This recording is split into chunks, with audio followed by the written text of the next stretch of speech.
آزمائش اس بات کی ہے کہ منکر نکیر کوئی عام شکل میں نہیں آئیں گے،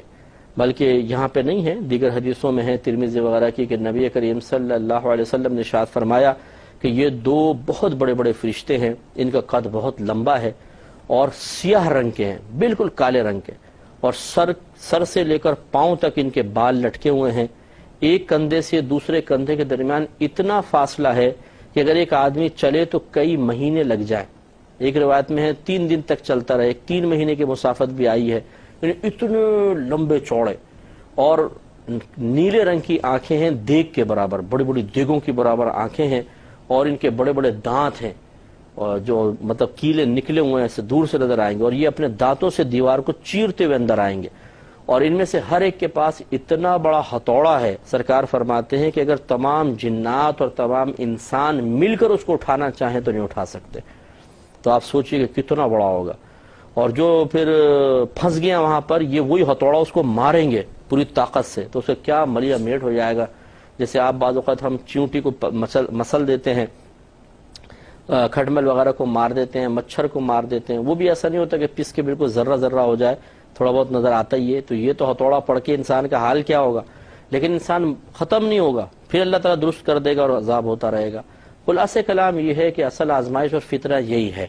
کہ جب منکر نکیر آئیں گے تو ایک تو ویسی انسان اکیلا، گھر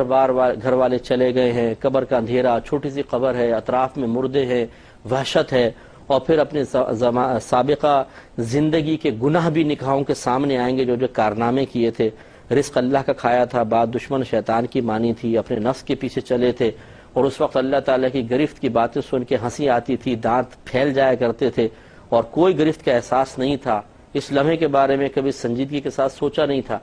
تو یہ تمام چیزیں جب جمع ہو جائیں گی تو دہشت اور خوف کی وجہ سے بعض اوقات زبان بند ہو جائے گی۔ تو یہ اصل میں سرکار اشارہ فرما رہے ہیں کہ دنیا میں ایسے کام کرو، ایسی تیاری کر لو کہ وہاں پر جا کر زبان نہ لڑکھڑائے یا دہشت کی وجہ سے زبان بند نہ ہو جائے۔ تو جس کو اللہ تعالیٰ توفیق دے گا وہ قائم دائم رہے گا، اور جو اپنے گناہوں سمیت اندر گیا اور اللہ ناراض ہوا، یا کافر ہے، مشرک ہے، منافق ہے، وہ کوئی جواب نہیں دے سکتے، ان کی زبانیں بند ہو جائیں گی، یا دیں گے تو غلط قسم کا جواب دیں گے۔ ایک روایت میں ہے کہ جب نبی کریم صلی اللہ علیہ وسلم نے قبر کے فتنے کے بارے میں ارشاد فرمایا، منکر نکیر کی حیت بتائی اور وہاں کی دہشت کا تذکرہ کیا، تو حضرت عمر فاروق رضی اللہ تعالی عنہ نے پوچھا، یا رسول اللہ صلی اللہ علیہ وسلم، کیا اس وقت ہماری عقل سلامت ہوگی؟ یعنی ایسا تو نہیں کہ مخبوط الحواس پاگل سے ہو جائیں گے؟ سرکار نے فرمایا کہ نہیں، تمہاری عقلیں سلامت ہوں گی۔ تو عمر فاروق رضی اللہ تعالی عنہ نے ارشاد فرمایا، بس پھر تو میں سنبھال لوں گا۔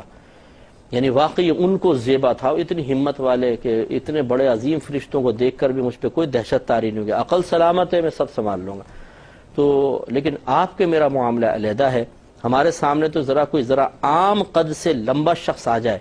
7 فٹ کا آدمی ہمارے سامنے آ جائے، تھوڑا لمبا چوڑا، ہم اسی کو دیکھ کے دہشت میں مبتلا ہو جاتے ہیں۔ وہ عالم چنا صاحب کا شاید انتقال ہو گیا ہے، ہمارے کوئی ایک رشتہ دار تھے، وہ بتا رہے تھے کہ وہ اندرون سندھ گئے، غالباً سیون